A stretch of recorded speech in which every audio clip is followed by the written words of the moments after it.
sorry I'm late. I had to stop by the Wax Museum again and give the finger to FDR.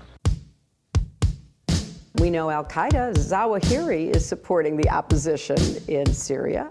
Are we supporting Al-Qaeda in Syria? Well, it's a proud day for America. And by God, we've kicked Vietnam syndrome once and for all. Thank you very, very much. I say it again, you've been had. You've been took. You've been hoodwinked. These witnesses are trying to simply deny things that just about everybody else accepts as fact.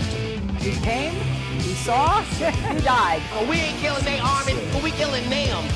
We be on CNN like, say our name, bitch, say it 3 times. The meeting of the largest armies in the history of the world. Then there's going to be an invasion. All right, y'all, introducing Sharon Tennison from the Center for Citizen Initiatives. That's at ccisf.org. And there's a great profile about her, people making a difference, here in the Christian Science Monitor, called How One Woman's Citizen Diplomacy Has Strengthened U.S.-Russia Ties for Decades. Welcome to the show, Sharon. How are you doing? Well, doing just fine, thank you. Great. Very happy to hear that. And what a great article this was to read and to find out about this effort. So I guess tell us all about it. It goes back all the way to the Reagan years when I was just a boy that you started this. True. Well, I was just deeply concerned about the nuclear war problem because I had 4 small children and I wanted a future for them. And so I just decided that somebody had to go see the enemy. And that was in 1983.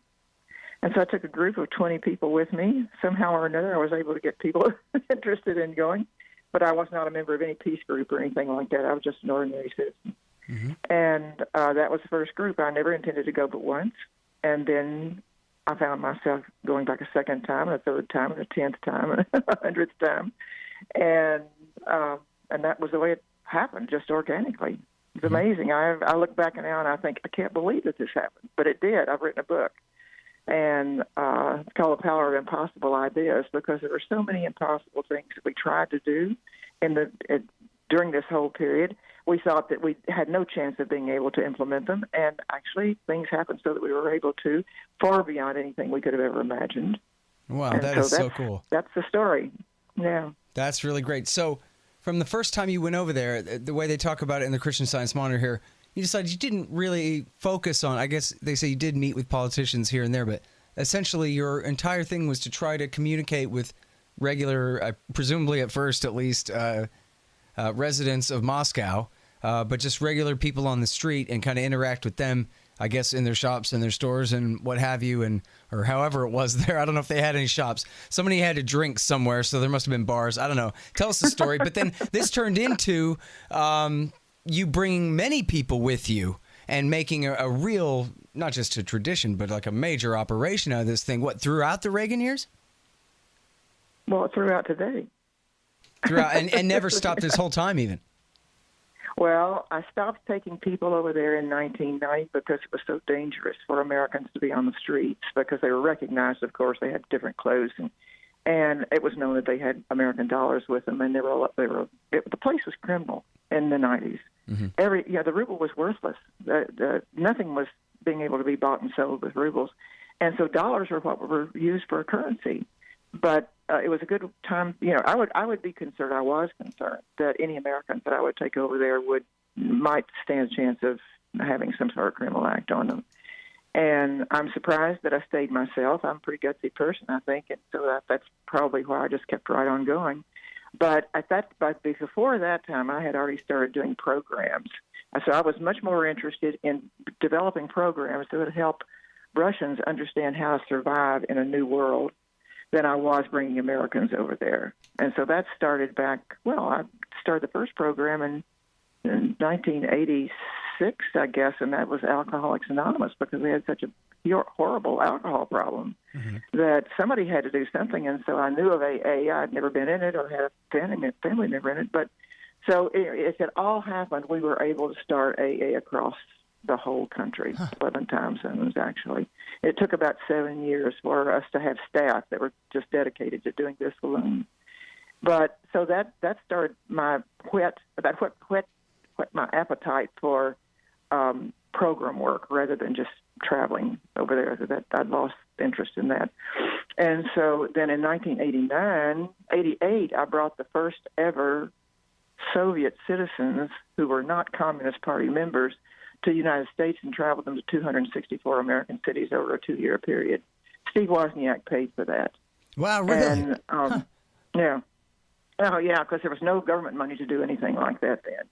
And so that was another big program that had started. And to this day, I believe that Gorbachev knew about that program and began giving us exit visas for non-party members for the first time ever. But at any rate, then that matured on, and I realized that they were going to have to. They started small businesses, and they called them cooperatives. And I knew that these people didn't have a clue how to start a business, and they were coming to me and saying, "Would you please give us a program and help us understand how to start businesses?" And so I started bringing them to the United States. And putting them in the same type of business that was parallel to the one they were trying to start, and leaving them for a month, and they were absorbing as much as they possibly could and were taking it home. And by the way, we didn't have anybody that stayed. They all wanted to go back home and start their businesses. And so at any rate, that started the business programs, of which there were 5 of those that I was able to create one after another, depending upon what was needed. And the largest one was based on Marshall Plan Technical Assistance Program. And fortunately, I was able to talk with the person who put the real Marshall Plan program together, that technical assistance program. And he was a 90-year-old man, and we were able to communicate by phone a number of times, and he was able to tell me how to do it in the 20th century again. So that was a real blessing. But that program ran up until 2008, and it brought over some 6,000 Russian entrepreneurs and put them in 45 states in the United States, and I think over some 400 cities where they were literally working in American companies that were parallel to their own, what they were trying to start or what they were trying to manage after they had already gotten it started. So this was the largest program that we ran. And in 2008, that was when the financial crisis happened in our country, and it bled over into Russia within 3 months. And so at that time, the Russians were paying full fare for their trips. It was about $8,000 that they would pay to come here and study. And by the way, Rotary clubs across the country were responsible for about 85% of that program's capability, because they would put them with wherever they were, whatever city we were putting them in at the time. They would then provide all the housing for them free, and also provide lots of other types of activities for them free. And so that way it made it possible for me to have a staff of 30 people working on this and pay salaries with in addition to the amount of money that the Russians paid. So it's just one of those things that happened. As I say, it was a miracle. It was a miracle organization, miracle programs that were happening. And I was looking back, I think, how in the world did all that happen? I'm not sure. Anyway, I can talk all day about it. I wrote a book, and I like it. Cover half of it. Yeah.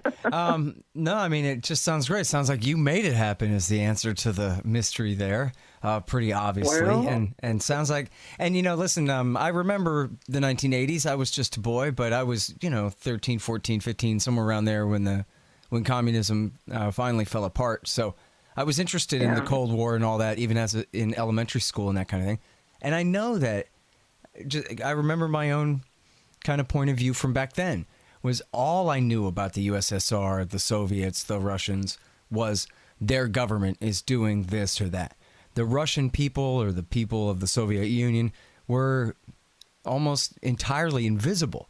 And the thing of that is that means it's very easy to say they're all commies, they're all the government, they're all the enemy, they're all whatever they are, because there's just this gap. There's this pure ignorance, and then that can be filled in with total nonsense. Where, in fact, of course, Russians are just like Americans. They're just from somewhere else. They're just human beings, but they're just from somewhere else. They're just like us. And it takes efforts like yours to really point that out and really make the effort to show people that that is really the reality here.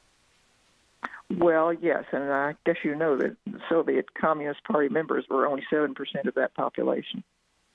And this meant 93% were not communist members. Right. So, but today, I can't figure out why they really even have to be enemies with us. They like us. I've just returned from a group, from taking a group of 25 Americans, putting them in 15 cities across 10 regions, and saying, go out there and investigate for us and tell us what you think about this, that, whatever, all of these things that they were investigating. They came back to St. Petersburg when we met after they had all traveled, and basically they all said the same thing. These guys like us. As a matter of fact, they admire us. They want to have relationships with us. Putin wants to have relationships with us, they say. And what's going on? We don't understand why we can't get visas. We can't travel to your country. We can't interact. What is this out? They're aghast at what's happening today. And yet nobody in the United States knows this. Why? Because it's not printed in the New York Times or the Washington Post or the Wall Street Journal or you name it. Tom Woods, Liberty Classroom. Learn from the greats. Click through from the link in the right-hand margin at scotthorton.org. So I'll get a kickback. That's Tom Woods, Liberty Classroom, libertyclassroom.com. Well, and so let me ask you about that in terms of the changing of the new Cold War, because it was not so abrupt as one big Iron Curtain speech or anything like that here, where this has started. I think it, probably like if I asked you about maybe the beginning of NATO expansion in the 90s, or especially the color-coded revolutions in the George W. Bush years, was there a time where the Russian people really started to say, and the Russian state started to really react against what America was doing? They were watching it, but as far as really reacting against us, no, this didn't happen until the last 2 or 3 years. And it happened concurrently with their becoming more appreciative of their own country, more sure that they were on the right direction. With everything in the country has progressed so rapidly in Russia over the last 10 years, and particularly since 2000 when Putin came in. But it took them time to. I think they were still thinking, well, the American people still like us.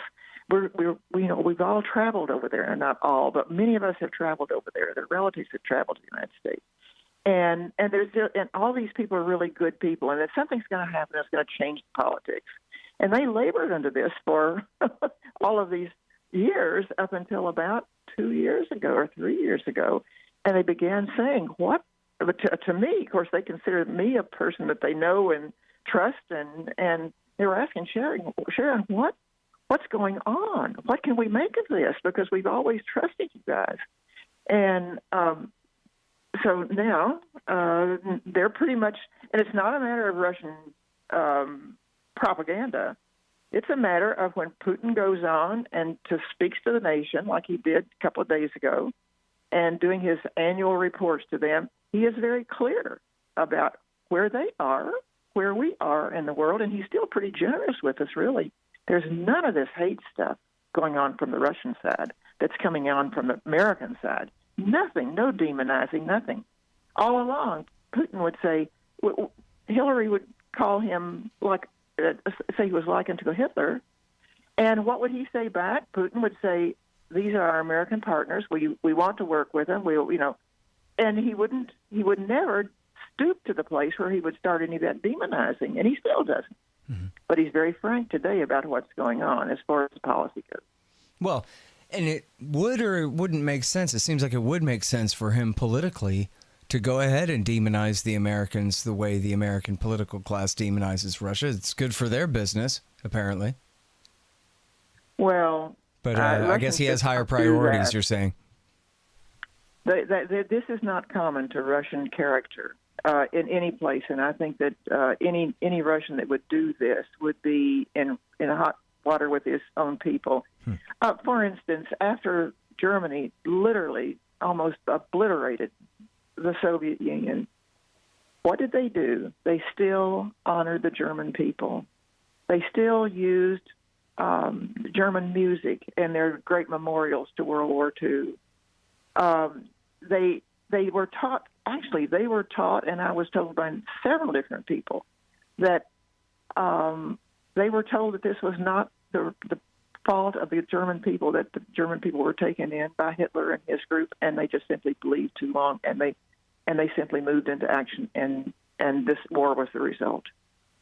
And so there were war really, crimes, but certainly it could have been worse. That's true. Yeah. Well, no, they knew the crimes. They still have all of those monuments up running in every city, and all the eternal flames still burning. But they don't blame the German people. Mm-hmm. I was there in Volgograd, which was a turning point of the war, when about I've forgotten how many, maybe 50 Germans came in and camped outside of Volgograd in order to, number one, mourn their own losses. These were people who had relatives that died in Volgograd. And secondly, to say to the Volgogradians how sorry they were, their deep sorrow that this had happened to them. And what did the Russians do? They accepted them, just like long lost. I said, well, what are you going to do with these Germans that are coming? He said, we'll accept them. We honor the fact that they've come. And they will come to the memorials, and they will feel that they've got people that are laying here someplace. Their bones are someplace in all of this debris around the war. Well, now on Putin, there's not a thing critical about the Germans. Well, I mean, that's a nice story and all that, but so a critic would say, yeah, but Putin, he is a strong man. He's an autocrat. Anybody'd have to admit he's been in power for quite a while now. So where is he on the scale between a very conservative Republican and something much worse? Well, you're asking the wrong person if you want that information. I've met Putin, spent about an hour and 15 minutes, maybe up to an hour and a half with him on a very serious issue. I wanted to do a program that I couldn't do without somebody's permission. And he just happened to be a person that was giving permission for these kinds of things in St. Petersburg at that time. This was in about 1992. He had just come to work. I found out later he had just come to work for Sobchak as a deputy mayor so that Sobchak could go and travel around the world. But I didn't have a clue who this person was when I walked in his office. And when I left, I didn't have a clue. I would have never expected he would be able to be president. So I've had my own personal experience with him. That's During interesting. that time, anytime I wanted, if I needed anything from a Soviet bureaucrat, I always had to be prepared to talk them through the fact that I wasn't going to give any bribes. Because the first thing they would ask is, I would say, this is what we need to have happen here. And they would say, well, I think if you can give my wife a trip to the United States and let her see how it works over there, then I will be glad to consider this. Or if you can find a university for my son to go to for a year or two, that would really be great. These kinds of things. There was always a bribe. There was something they wanted in order to be able to give me the freedom to do what I felt like needed to be done. We never gave a bribe. But at any rate, I was expecting this when I went in and met this rather small, very serious man sitting behind a brown desk in a brown suit. And I knew I would have to do this go through that spiel when the ask came. And so literally he looked over my proposal. He asked dozens of really relevant questions. And I answered them as honestly as I could. And after an hour and more, he finally put his pen down and he said, I've tried every way possible to see whether this could work, but I'm sorry to tell you that it's not legal today, and I can't put my name on it. And that was it. He never asked me for a thing. And he just said, no, it's not legal. And so I walked out of that place, and I said to the person who went in with me, I said, do you realize that this is the first time we've ever talked to a Soviet bureaucrat that didn't want something big from us in return for some sort of favor? And we mused about this and just walked off. I had his business card, looked at it. I remember looking at it and saying, what kind of name is that? That doesn't sound like a Russian name. And I think my friend had heard it once or twice before from someplace else, and he said, no, it's okay, he's Russian. And that was it. I would have never dreamed he would have been president one of these days. He didn't, to start with, he was too, and I even told my friends later in 1999, when all of a sudden it was announced that he was going to be the president, probably would be the next president of Russia after Yeltsin. And I said, "Oh, this is a disaster. This man is too intellectual, and he's too introverted. It's just not. However, he's probably not corrupt. That's the only thing I can say. But he would never be a good president for Russia. And so here he is today. It's amazing." That really is a great story. Yeah. But at any rate, I now also have met a number of people who worked very closely with him. Because he was in charge of helping create those joint ventures between the West and the new Russia, and they've had the same experience with him at that time that I had with him, and so none of us have much faith in the fact that these people who claim that he's taken bribes and he's worth $50 billion are all. We don't see this is nonsense. This is make-up stuff. He's not that type of personality. I'll tell you what he is, and I've never said this before in public. I am convinced that he's an INTJ on the Myers-Briggs categories. Mm-hmm. And this spells out his personality to a T. Well, elaborate a little bit about what that means. Well, Myers-Briggs was started back during World War II to help the government understand better personality-wise and who they could trust and so forth. And so they came up with all of these categories, and there are, I think, 16 of them, but maybe more than that. But at any rate, there's an ENTJ, and these are the real go-getters and the pretty courageous people and explorers and so forth, particularly in business. And then there's the INTJ, and it's more the intuitive type of it's you just have to look it up and see. It's too big to go into on anything like this, but at any rate, it describes Putin's personality to a T as far as I can see.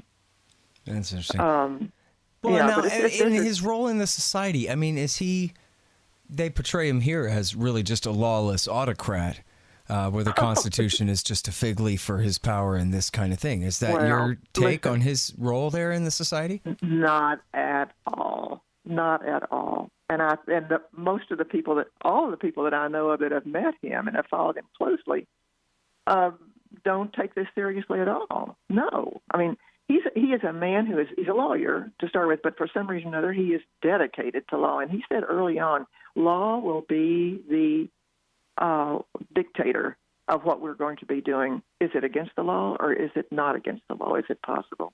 And we will change the laws and we will make them such that they will work for us as a society. And that's exactly what he started doing when he came in 2000. But believe you me, this is not anything that he could do overnight, because he was trying to lead a country who was flawless, and that had no concept of no corruption or law or anything like this. I mean, the Soviet system had been in itself was a system that expected bribes, it expected payoffs, it expected perks, and that was the way they got along for, 3 generations of people. So to come in and try to change it overnight was impossible. But as I look back and see what he has done over the time that he's been in since 2000, 18 years ago, I find it almost impossible to believe what he has accomplished with the country. You know what you need is a 2019 model website, and you know where you get one.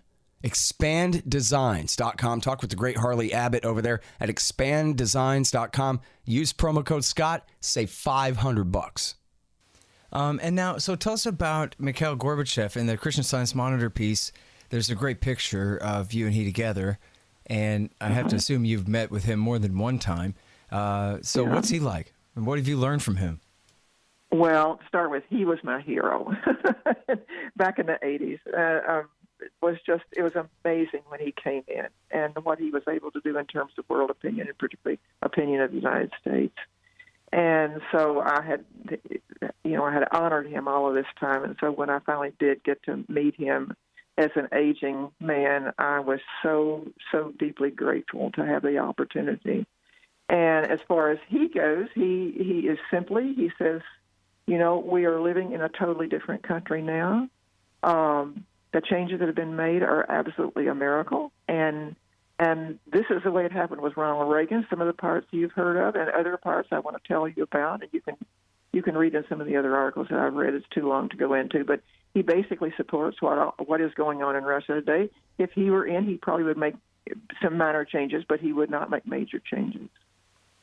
He believes in the system that's happening. He's delighted that Russia is doing as well as it is, and he also wants to set the record straight about the fact that he was told and he was convinced that the Americans stand by the fact that they would not push NATO an inch further toward Russia than they were in East Germany, and of course it took very short while before NATO was leaping over boundaries and going over to Russia's borders.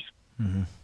Well, and that's important. I mean, first of all, in his heroism, I mean, this guy is arguably one of the greatest heroes of the 20th century, depending on how exactly you rack him up. But for him to oversee the dissolution of a massive totalitarian empire without ordering his armies to massacre anyone, but just drawing them back all the way behind Russian lines. I mean, that is absolutely an unbelievable miracle. And I remember when it happened, how unbelievable it was.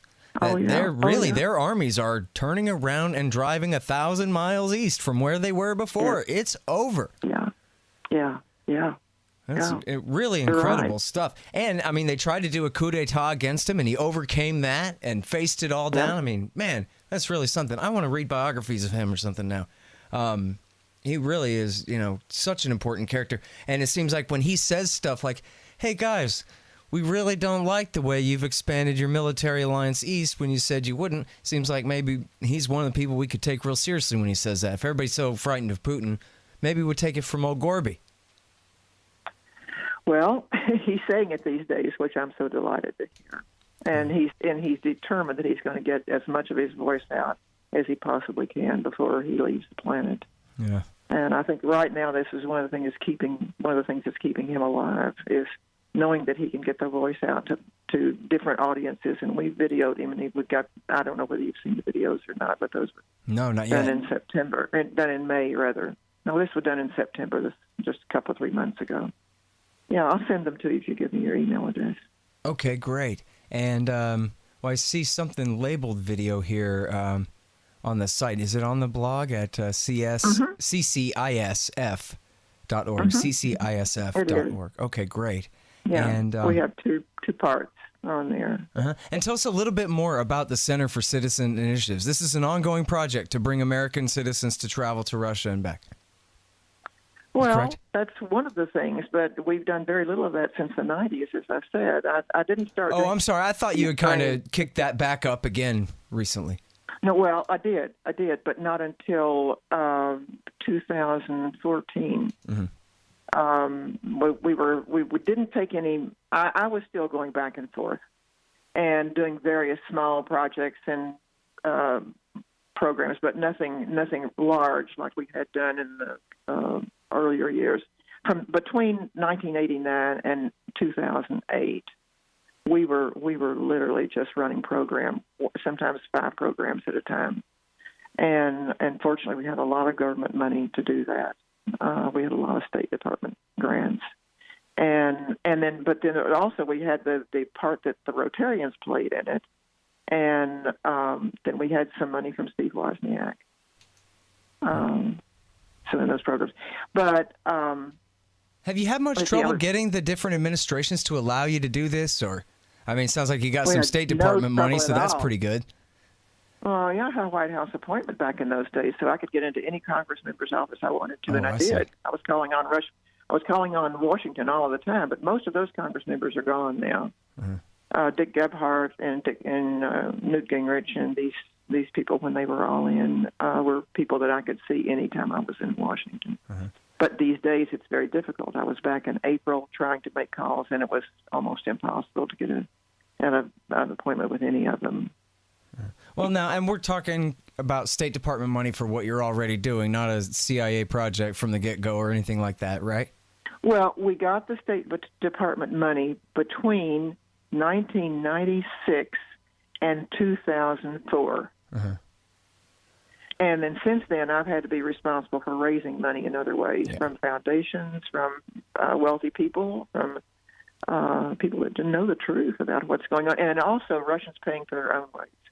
Mm-hmm. And I'm sorry, Russians paying for their what? For their own transportation. Oh, for their own flight. Okay, I thought that's what you said. I want to make sure I understood right. Great. All right. Well, listen, I think the only shame in all this is that I hadn't heard of you all along. I think this is just the greatest thing that you're doing here. Where are you located? Try to build these bridges and forge these connections between humans and other places like this, and especially in the face of a new Cold War like we are right now. Well, we absolutely have to have more of this now. We have to have many, many more kinds of programs like this. And so I'm hoping that in 2019 we will come up with something really spectacular. Cool, great. I won't say more. All right, well, don't, but I'll definitely be paying attention to what you're doing from now on, that's for sure. Thank you for coming on the show, Sharon. You're welcome. Thank you. Bye. All right, y'all, that's Sharon Tennison. She is at the She's at the Center for Citizen Initiatives at ccisf.org. And you can read about her in this great piece in the Christian Science Monitor, how one-woman citizen diplomacy has strengthened U.S.-Russia ties for decades. Hey guys, this is Burden Carr from the Friends Against Government podcast here, and you've probably heard Scott talk about the crowdsourcing effort on Reddit about his upcoming book. All you got to do to get in is to donate $5 a month to Scott's Patreon and request to join the private Reddit group. In Scott's Reddit group, you will find a pinned post outlining the details for how you can help find source material for Scott's upcoming book by listening to archived interviews and taking a few notes. If you have any questions, feel free to reach out to either myself at BirdArchist or Carr at CarCampIt on Twitter, and we'll be happy to help. We look forward to seeing you in there. All right, y'all, thanks. Find me at libertarianinstitute.org, at scotthorton.org, antiwar.com, and reddit.com/Scott Horton Show. Oh, yeah, and read my book, Fool's Errand, Time to End the War in Afghanistan, at foolserrand.us.